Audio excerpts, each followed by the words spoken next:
Hi, my name is Lindy Booth, and I am talking with Chris Gordon on Hellblazer Biz.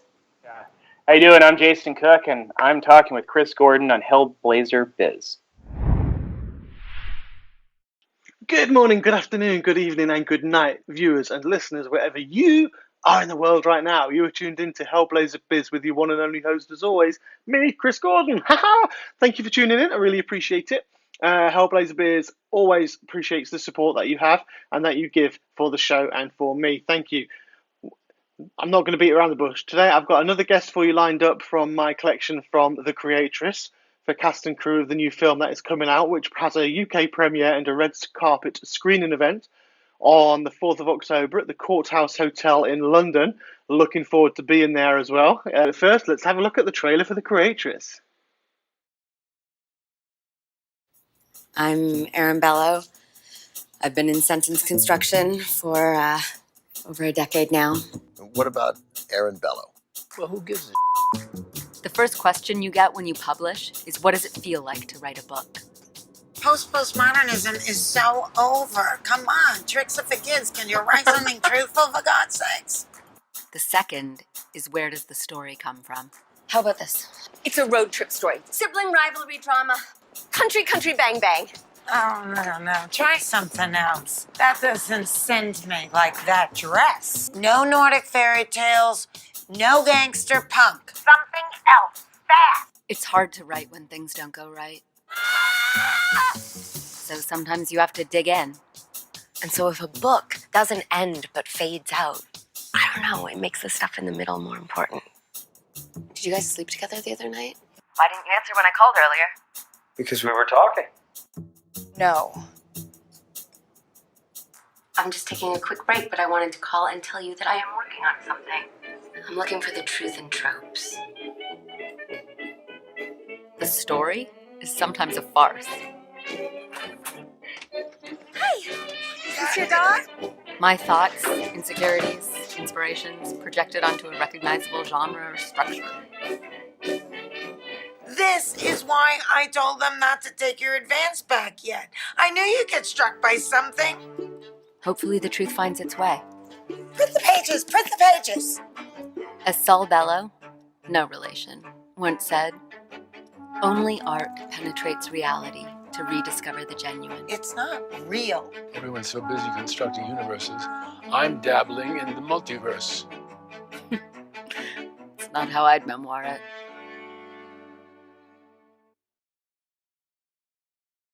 Everyone, I have the real honour and privilege of the company of Jason Cook and Lindy Booth today. Jason is the writer and director of The Creatress, and Lindy is the star. So thank you for joining me and welcome. Thank you for having us. Yeah, thanks for having us, Chris. No, it's actually my pleasure. This is great to chat to you both. I'm quite happy when I got put in touch with you and found out I could chat to you, because obviously I've spoke to Luke, I spoke to Francis. Pretty excited now to see this film. I've seen the trailer, so I've not seen the film yet, so I've got to see it. And I'm actually saving it now for the premiere, the UK premiere, which is on the 4th of October in London. That's correct. So yeah, I'm looking forward to that. It'll excite me even more if I wait for the premiere. It's a special feeling there. I've got to say as well, I'm going to throw this in, sorry, I ramble a lot, so I'm going to mention where the premiere has been held in London. It's the Courthouse, and the atmosphere is fantastic. You've got John Lennon's, it used to be a literal courthouse, and where they've got jail cells. Oh, cool. So you've got John Lennon's cell there, and you've got, I think it was Janis Joplin as well, so where they were actually put in prison, maybe just 1 or 2 nights, but they've kept them. You've got the bar, you've got the foyer, and right in the middle you've got these cells. It's a fantastic place. Oh, It really that's is. so cool. Atmospheric. Yeah, I was told we definitely have to take a picture in the jail cells while we're there. Yeah, I'm not going to show it to you, but I've got a picture sitting on John Lennon's loo. Nice. Cell. Obviously, fully clothed with a suit on. I'm not going to. But yeah. I would hope. Yeah, you'd hope so. I wouldn't just strip in the middle of a hotel. That would be quite wrong. Okay, so I've got some questions, obviously, to talk to you about the Creatress itself, which is why we're here. I mean, the Creatress, I call it a comedy drama, and I think kind of a dramedy. I came up with me and someone on the show just a while ago thought a dramedy. That's a great name for a comedy drama. and obviously it follows your character, Lindy, who's basically a young best-selling author, and you have to weather a huge storm after being declared a living legend, a literary living legend, and then have memoirs published as well. I'm not trying to spoil it, but obviously this is what's on the blurb. So yeah, and that's what brings us here. So it's a... What can you tell me about the film? I'll just open there, rather than me carry on. What can you guys tell me about the film? Jason? Yeah, well, I think there's a very common sentiment that people have about authors, and it's this mysteriousness that surrounds writing a novel and what it is to kind of trek into a story on your own for 300 pages that might take a year or 5, and what that journey is like. And so I wanted to create a movie where we could experience that with an author, and not just your regular journey, but also to feel it. And so we created a metafiction, if you will, and Lindy plays Erin Bello, who's this, like you said, a living literary legend that's trying to follow up her best-selling novel with something that's worthwhile. And her second novel's not received so well. And so when you're trying to do something brave and write a new story that's worthwhile, I think that could be really scary. And so Erin has a crisis of confidence that we experience as an audience of, how you overcome that and how your life ends up imprinting on your work. Mm-hmm. And that's what the movie is. It's that journey. Fantastic. And from your point of view, and Jason, what drew you to Lindy to play Erin? I'm going to switch the question over as well in a bit. So I was literally the only actor available in all of Los Angeles. That could be. So this was a really hard part for a lot of different reasons, and I knew that going in. I wanted to create something like that because I started out as an actor, and I was always looking for material that I could really sink my teeth into. So I wanted to create something that was, written for like a lot of different levels, and so that required an actor of really great intelligence, and it also the language itself was sometimes either technical or just challenging with its melody, and it was really obvious. Lindy came in and she killed it. She connected to it. She was able to find those rhythms and the beats in an audition, which it was a big audition. There was a lot of pages. Lindy, I don't even remember how many pages it was, but it was quite a bit of material. Yeah. Yeah. And she just came in and she just that cliched expression, I got to experience it for the first time. She just embodied it. And there was a truth that she brought to it that was so integral to making the story sing, and that was it. So it was. She came in and made my job a lot easier, and I've been grateful to her since day one for that. Excellent. It's not the first time you guys have worked together either, is it? You have worked together before? Yeah, no, we didn't know each other. Oh, you didn't know each other? Okay, sorry. Yep. Never seen him before in my life. So, Lindy, for you then, what drew you to the character of Erin? What was it about? Obviously you've got a huge long audition script that you went through, so you got a full detail of the characters. What drew you to the role as well?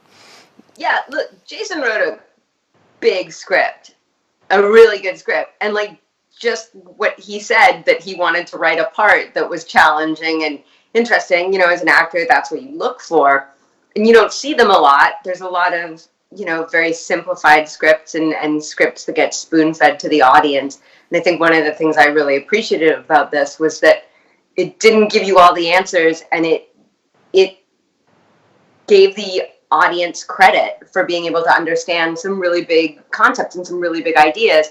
And it let me as an actor really play with a lot. The movie takes place over a long period of time, so it was a great experience of a character growing, and to be able to really sort of it's such a cliched term, but arc that out over years of her life was really amazing. And Jason and I both love. Oh my God! I just looked over in my office, and Erin's book is in the corner on my stack of books. That's what it's a prop from the movie, but I have one of the books that I wrote, fake wrote. Yeah. But yeah, no, it was Jason and I both are big literary fans and are big readers, and Jason's a big, obviously, writer, but like I just love and respect the process and the art of writing so much, and to me it was fun to be able to play that, and I think people are curious about that creative process, and for me as a creative person too, it's an interesting process to be able to try to share with people in this way, and I think people are curious about it, and it is such a mystique. So it was fun to sort of like to embody that and really like delve into that and look at my creative process too, and how I like fumble through my creative process, and like expose that to people. The vulnerability of that was really appealing. It was really fun. Fantastic. I mean, you are very, very versatile as well. Obviously, I've seen you in many roles, so it's great to see. And it's nice to hear when someone wants to look at a script that is meaty rather than one that is just, I don't know, I'm not going to end up defaming some films. That's what I was going to say. Ones that, where you say they're spoon-fed to the audience, so it's nice to see you somewhat where you're actually both, as a writer and an actor, both looking for something that actually talks to the audience, where the audience, because there's nothing better for a film for when I go to the cinema or when I watch it on TV or something, it's just to sit there and just forget everything, because there are films when obviously I do watch and if they're spoon-fed it's like, oh really? But something like and like this, sometimes that's exactly what you want, and you want like full-blown escapism. Oh, but yeah, I think yeah, this definitely. movie offers to bring you in and challenge you and really make you a part of it, because so much of Erin's journey is like really how she's perceived in the world and how other people are perceiving her. So it is, the audience is a big part of it. Like fame and the idea of other putting art into the world is a part of the movie too. So yeah, it'd be lovely to see that sort of journey as well from that side of things. I mean, did you throw as well in your character, Jason, from anything in Erin as being a writer? Was there anything from your personality that you wrote into that role? Obviously, since it is based, sort of, you wanted to bring it forward. Of course. A lot of screaming in the shower. a lot of screaming in the shower. Yeah. I've probably done that before. Yeah. Of course, yeah. That's going to be. If it's something that you're writing, it is your soul exposed on the page, and then you try and find characterizations of that and through different characters that are in the story. To express different points of view, and some points of view that you just sometimes don't agree with at all. Those are typically the antagonists, and then points of view that you do agree with, which tend to be the protagonists. So when she's playing Erin Bello, which the very first line of the movie is no relation to Sal Bello, that's true that she's not Sal Bello, but he is one of my favorite authors that I've ever read, and I think he brought this like fractal quality to writing where you can read his books and then reread his books, and there's just so many different ways to interpret the way he creates these stories, and he's one of the greatest American writers of all time. So that was something that I was intrigued by, and I wanted to create a characterization of that. So that's one of the things that that's one of Erin's style points. She's considered like a postmodern writer, so she's very much into like the metafiction, and that comes back to the original point of like trying to make the audience feel what it's like to write a book, and the movie is like that experience, and a lot of that is frustration, which comes out in the way of screaming in the shower, but it also comes out in a bunch of other different ways too. So yeah, that was fun for me, and it was so joyous to watch Lindy like take that starting point and then just, just hit it out of the park. It was really fun to watch, and now to sit back and watch the movie, it's just like I'm so grateful that we were able to accomplish everything that we were able to accomplish, because we were a small independent film that was just. We were really punching above our weight. We were really blessed to have the talent that we had in the film to make this work, because like we've been saying, we weren't trying to just make a regular old film. We had some ambitious ideas in mind. Fantastic. I love that about independent film as well. That was a great talk up of Lindy, by the way, Jason, so that's great. And of the characters, so I'm really looking forward to seeing the film now as well. But with independent film, I love them because I think there's such much more of an atmosphere, because everybody I've spoken to, I was really supporting. They have quite a lot of independent filmmakers and actors on, and the one thing they always say is, I think the product looks better on the screen at the end of the day, because you are a small knit community. You know, when you're a small knit community when you're filming, and it's tight deadlines. I think was it Luke or Francis I was mentioned about when I asked if you met you, Lindy, and how did he get on with you, and he laughed. He said, because I think the first day and you had like 20 costume changes or something all lined up, and you were running in and out.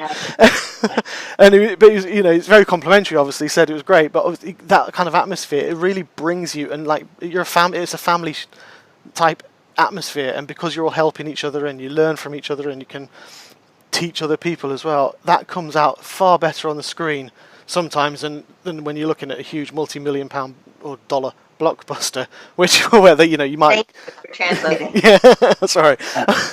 And where they come in and they do, you got all these blockbusters, but you might only see each other for once or twice a month or something when you're doing. I mean, that's exaggerating, but that kind of thing it's much. And the heart, it's the heart of your heart, the actor's hearts, the writer's heart. It comes out a lot more in that kind of a film, I think. So, like the Creatress, and the story is more passionate. Yeah, I mean, I think one of the things that it really does too is it forces spontaneity in a way that you don't get a chance to on, like, when you're doing 57 takes of something. When you only get one or two. And it's like, we gotta go, we're losing the light, the sun's going down, we gotta get out of this location, whatever it is. It's like, you get forced into these like happy coincidences. And I think we definitely had a bunch of those where we were like, just grab this shot. And we just grab something. And it's like, the one that sticks out to me is when we did that reshoot day. And there's like a shot of me sitting at that place that we had lunch. Uh-huh. Yeah. It's like, it's one of like a million Erin writing shots, but we had the crew and me and Jason had stopped to grab lunch, and Jason was like, "Oh my God, this place is so great! It's so perfect. Let's just grab this shot." And we were like, "Wait, what? We hadn't planned it." And he's like, "Just Lindy, take the laptop and go sit outside." And so like, there's a shot of me, and I'm like, I start laughing in it, and I like put my head down on and it's just like. It wasn't a perfectly planned shot, but when I see it in the movie, I'm like, it's so funny because it feels so real, and it's such a weird, it's just perfect to me, those little things. And like, it forces spontaneity, I think, in a way that, and creativity in a way that, when you got millions of pounds, you don't. Thank you. Yeah. The spontaneity sort of gets taken out of it. And so there's something fun and sort of like dangerous and exciting about that. It lends itself to authenticity, I hope, in the movie. Yeah, for sure. I agree.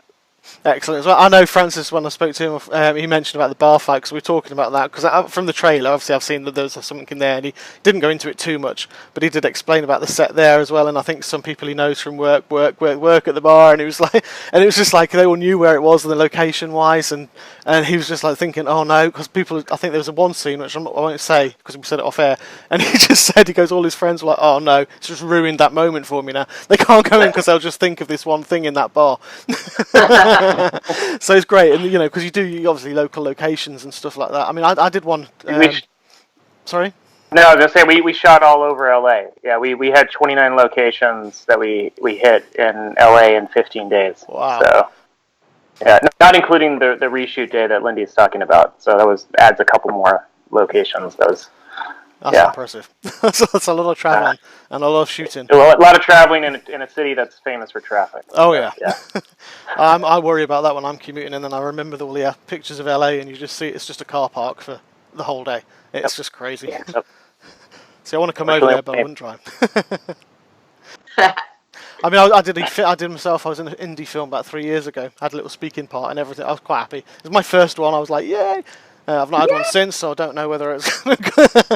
But I didn't. So when you're talking about film, obviously trying to catch that last before the light goes out. I only literally experienced one 12-hour day, which everyone else obviously had lots of, and that was crazy because it really was. It was like, right, the light's fading in that window now. You've got to get that shot in quickly and move it, and everything was just getting shifted around, and people having to run just to catch the light so it didn't ruin continuity. It was.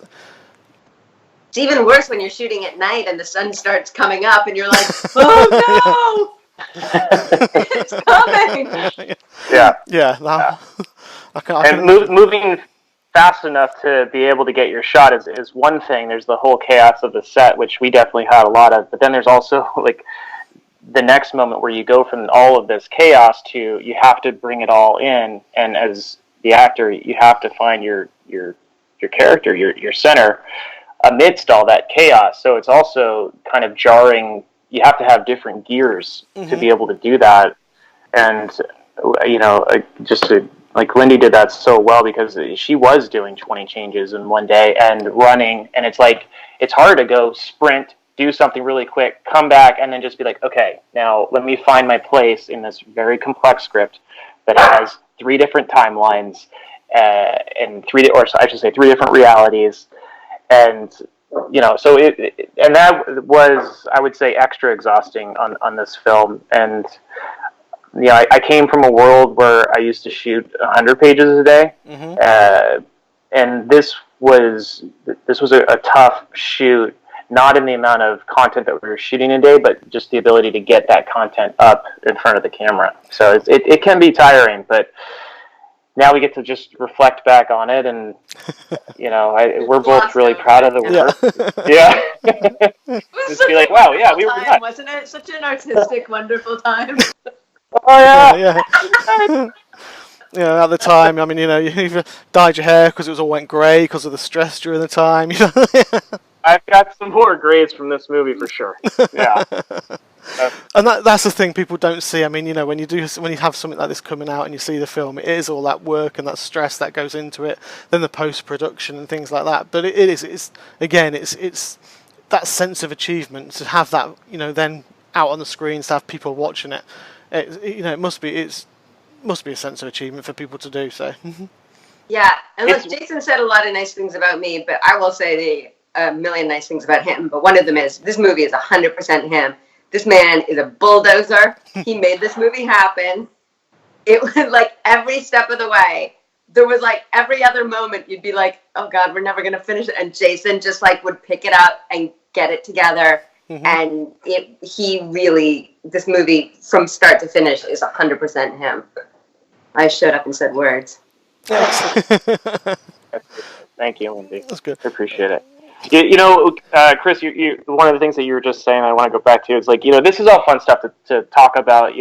People are interested about behind the scenes, but really, at the end of the day, is if Lindy and I have done our jobs, then all of this stuff should go away because there is so much in the picture that we want people to just fall into. We want the fun facts or the fancy stats behind the scenes. Like that's all well and good, but like the real enjoyment at this point now is because it's not our movie anymore. It's the audience's movie. Is the journey that they go on, and it's been really neat because, like we said, this is a little bit of a different movie. People are finding their own path in the movie, which is so cool because another one of the objectives when we set out is just like when you read a book, 2 people read a book, they interpret it in different ways. Yeah.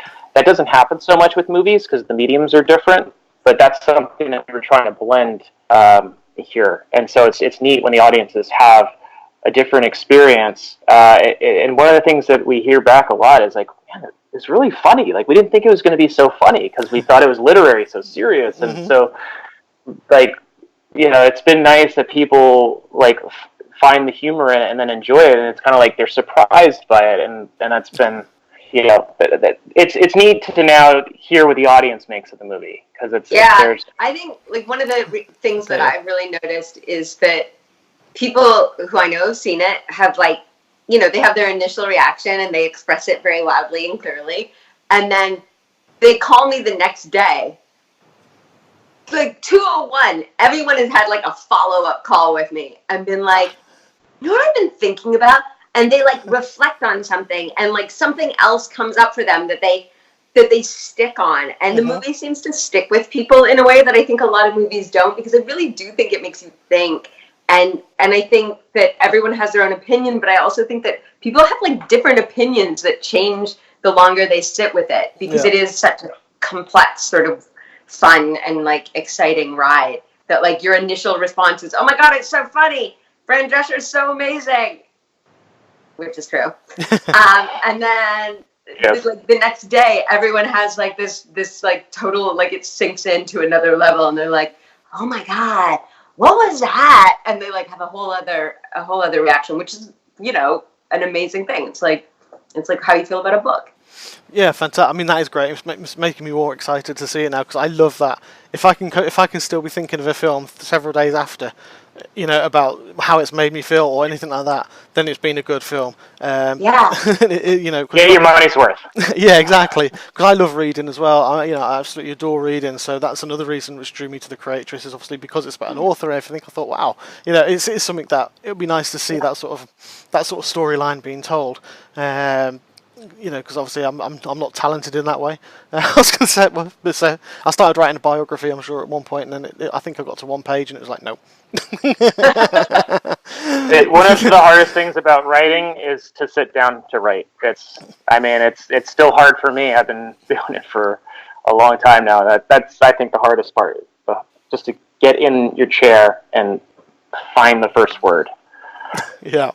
I think that's a stumbling block. I think quite a few people have. Lindy, did you feel like you wanted to do some writing after playing Erin after the film and getting nope? This put you off even more. Sounded really hard. No, that's not true. I actually look. I've been acting for a really long time, and the people that I love the most on every set I've ever been on have been the writers, because it's exactly what Jason just said. It's the idea that someone sits down in an empty room and stares at an empty page, and then like 2 years later, 5 years later, 6 months later, that whole world is created. And to me, it's mind blowing. It's like, it is magic to me that something can be conjured out of nothing. And so I have such a deep respect for writers. I always have. And I just really,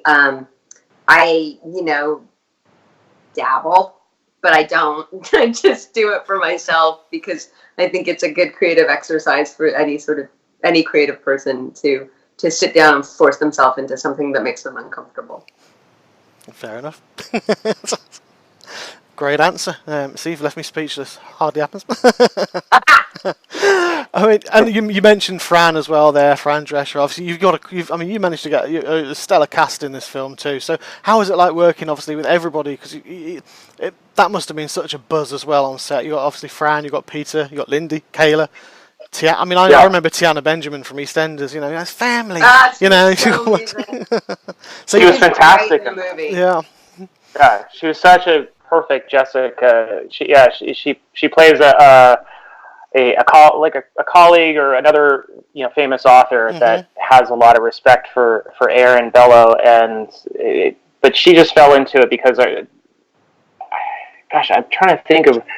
We did know her from EastEnders, and then we were also surprised that she came into audition, and she was just naturally that part. Yeah. And her and Lindy had great chemistry immediately. It was really nice. It was crazy. She actually, to me, was not what I had imagined for that part at all. And I had no idea who was cast. And I showed up on that day, and I don't know, sometimes like magic sort of happens. And we really did. We had great chemistry. We fell into that relationship as if we'd known each other forever. Yes. It was immediate, and it was immediate, because we shot like that one big, huge scene on one day, and that was it until the final scene. And so it was amazing. I loved working with her. But the same thing happened with Fran on that movie too. It was all very well cast, I think. That like Fran and I just sat down and were immediately. Yeah, had that. I mean, that bond, that chemistry was immediately there. Yeah. I have to be honest, I was a little jealous that Lindy got to work with Fran, because like I was so excited that we got Fran in it, and I was like, oh man, she gets to be like across, like, because we were shooting 2 cameras, so we were, like catching everything, and she got to sit across the table from her, and they started to go at it, and whichever way it was, like they have a contentious relationship at times, and they have a very loving one, and she really took like the motherly matriarchal type role to Erin like really quickly, and then Lindy fell into it, and it was like, and then that started to work really fast, and these are like the moments that we like love as filmmakers, is like to be able to just hopefully create the scenario that's going to work, and then I mean, you have Lindy and Fran together, like they're just both so talented that it just like they found this thing and then elevate it. It was really great to watch. Yeah, Fran was someone who, I mean, obviously we all know exactly who and she is. Like, she's just so iconic. I grew up on that show. Like, I fully came home from school and watched that show. I loved it so much. And the first scene that we shot together, I'm pretty sure it was like the one outside at the cafe. I think so, yeah. Yeah, and you guys were the camera was across the street for the first shot. And so Fran and I just sat down, and I don't even think she had a mic on at that point, because you guys were just getting the wide shot first, and we were talking. And she said something to me, which I will not repeat, but she gave me this piece of advice that I think about to this day. I wrote it. I went back to my trailer at lunch, and I like wrote it down, because it changed the way I thought about things in such a profound way. It had nothing to do with acting. It had everything to do with life. And it was such a beautiful moment that and it took me completely off guard, because it was so like not the nanny. Yeah. And it was so beautiful. And I was just like, I just love her so much. And I have so much respect for who she is and what she's accomplished in her life. And she's just such a wonderful woman. And in that moment, I think we like solidified sort of a bond that you see on screen. And we have a lovely we have a very familial relationship on screen, in that she's sort of this surrogate parent to me. And she, in that we do love each other, but we do fight with each other. Yeah. And you say those things that you can only say to someone that you love that much. And I really felt like that moment just solidified something. It was really fun. It was really cool to see. Oh, that's fantastic. I'm an even bigger fan now. Excellent. I mean, Fran plays Carrie. She's your editor, isn't she, on the film? Oh, she's Erin's editor, should I say? Her agent, sorry. Agent. Yeah. So probably does a little editing too. Probably. Yeah. she's the puppeteer. You could think of her in that respect. Yeah. I've got to say, as I say, because when I deal with agents quite a lot, so I'll probably write myself out completely now. I say some agents can be like doctors' receptionists, because I find them, because they're protecting you guys as artists from people like me trying to reach you to say, would you come and talk to me on my show? It's those. I can't wait to see that character sort of form as well on the film. You'll have some She has some relatable moments if you have any experience with agents. Yeah, she's on the phone a lot, yelling very fiercely at people, and then she'll have a very personal moment with her client, because they have.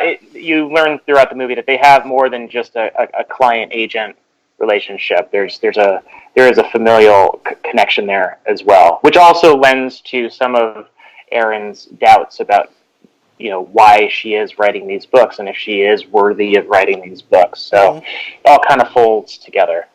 But yeah, can we just talk about Peter Bogdanovich for a second? Please. Because you also mentioned him. That was a moment where it was just, this cast was getting out of control as we were casting. Because first, Fran was interested in doing the part. And then, by the time Peter got involved a little bit later on, I was just like, this is insane. This cast that we're getting. We were still shooting high when we put this thing out there to cast, but we didn't think that we were going to get the response that we did. I mean, we were cautiously optimistic, but then to be working with Mr. Bogdanovich was just absolutely an honor. and it was neat because one day we were doing there's a big wedding sequence at the end of this film. Lindy is all in this steampunk get up and the makeup and the costumes. It was our biggest day at the Beverly Hilton on the rooftop, and we got held up with production for 4 hours because our former president was exiting the hotel and we couldn't load into the hotel, and so it killed half of our day. This is the crazy stuff that you can't anticipate with filmmaking. And I leaned over to Peter, and I think he saw how stressed I was, because this is like our biggest day. We've lost half of it. How am I going to figure this out? Also, one of our last, I think it was our last day. Was it our last day or second to last, I think. Yeah, I think it was our second, because our last day was in the bookstore. Right, yeah. Yeah, at night. Third, second to last day. So anyways, Peter just called me over. He's like, how you doing, kid? I'm like, well, Peter, you're looking at it. And he's like, just think about your first shot. Just know what your first shot is and just call action as quick as you can. And that was it. I mean, he really had it wasn't like profound advice, but he actually was just of the keep it simple school. And he also had this like just really funny, sardonic, calm presence that I really enjoyed being around. But we got to talk a little bit on set. He was telling some stories about working with his buddy Orson, and he's a legend. So the fact that we were able to have him involved I was really humbled by that. Fantastic! I love that story, and it's so great to hear when you have these people on and you have that fun and you have that like awe factor as well when you're working with people, because obviously people like me sitting in awe talking to people like guys like you, and then you guys are still having that same sort of feeling when you're working with others as well. It's such a nice relatable thing to hear. It's one of the best parts about what we do, I think, is that you get to meet people that you just completely respect and have learned from, and you get humbled, and then you go on to your next day. Yeah, I don't think you ever get over that. There's always someone that's affected you, because it's not even about what they've done; it's how someone's affected you at a certain time. We were talking about earlier. It's like you hit a certain point in your life, and there's a show or there's a movie, and it touches your heart in a way, or it gets you through a hard time. And it doesn't matter what that movie is, like or what that performance was. It's something that just to you is a touchstone of where you are and what you need. It's an honor to be a part of that process, I think. Excellent. It's lovely to hear. It really is. Excellent. I've got a couple of questions for you, Lindy, now. Which are non-Creatress related. Sorry, Jason. These ones are people. He's curious too. He's got a couple questions for you. I am. Actually, I want to see the book that you were talking about. Which book do you have? You want to see it? I know. Yeah, I was going to say, did you actually know she'd taken something from the set? I will say, this is amazing because this is the one that's next to it. I have this one. I have False Positive. That's my favorite. I know, me too. That was Erin Bellow's debut. Got a note from you inside it. I'm not going to read it out loud. It does have a note from you inside it. That's fantastic. It's brilliant. Okay, so Lindy, with regards to, obviously I've got a couple of people on Twitter and stuff who sent stuff in. So first one's Simon. His name he's a French Canadian, Simon Barry-Brisbois. He's a lovely guy. He always follows me. He's gone right back in your past, actually. Talking about Relic Hunter. This is where I first knew you from, was Relic Hunter. Wow. Amazing show, a long way ago. What was your favourite memory while working on that show?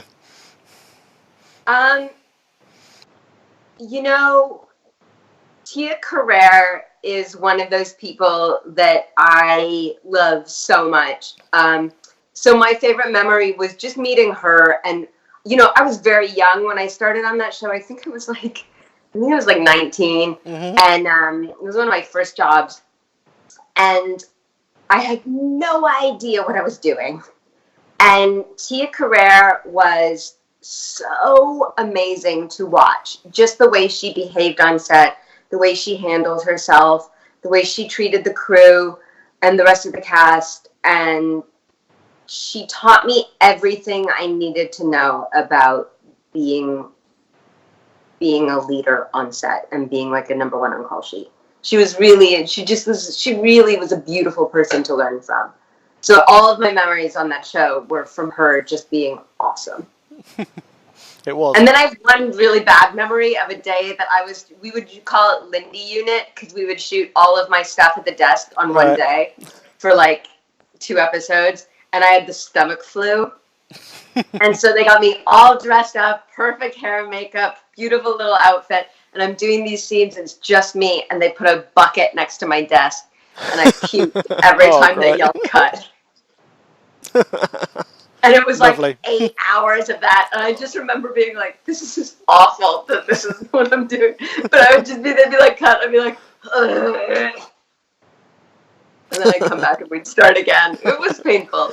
But I had such a wonderful time on that show. That show was really amazing. Fantastic. That sounds just quite funny. Well, not fun. Obviously, wasn't at the time for you. So it was a terrible day. I made it day. through a whole day like that, which is pretty impressive. That is pretty impressive. Yeah, definitely stamina. That's what. Yeah. Excellent. And moving on to it, obviously from Carissa, who's someone else, a friend of mine. Moving on to a more modern show. Well, a more modern show, which is same sort of vein, basically. You're still going out and looking for artifacts. Was obviously the Librarians. Again, which is a fantastic show. Very, very good. Very funny. Brilliant. She's asking, were there any shenanigans on set that you can talk about? It was 100% shenanigans all the time on that show. As you can tell, we got along really well. That group is still, I actually just was talking to Rebecca last night. We got plans for lunch next week. So, that's my family. We just clicked in a way that, you really hope, like we were talking about before, you really hope that your cast clicks in a way that that amplifies the story. And we really did on Librarians, because we're all so different. Mm-hmm. We're such a weird group of people, and for us to have all come together, like, it's exactly what happened in the show. We're like so different, and we all came together, and we all love each other. I mean, constant shenanigans. I mean, there was like the days where the magic didn't work. Mm-hmm. Like, the magic doors were supposed to open, and we'd all go running into a closed door and not. Or we'd go running in, and the doors would open the wrong way. We'd be like, open! And they'd shut. And they'd or one of them would open and one of them would close. And we'd be like, magic! But like, that just, it was, it was always constant comedy. Fantastic, great. See, I love hearing stories like that as well. It's brilliant. Cool. I'm gonna I've got a signature question, which is my last question before I stop recording, because I know obviously you guys have got the rest of your days and you don't want to be talking to me for the rest of it. I had a guy on from my show 2 years ago who was a Muppet master for Jim Henson, and he still is actually. He's the joke I always use, he's had his hand up many Muppets over the years, which is quite a claim to fame. But someone asked me this question, and I've asked everybody since. It's an off-the-wall question. It's a totally stupid question. So I'm going to ask each of you, if you could have a Muppet created after your own personality, what Muppet would it be? You've got to hold for this one. Jason, you give your answer. I'll be right back. Okay, this is intriguing. Any Muppet, huh?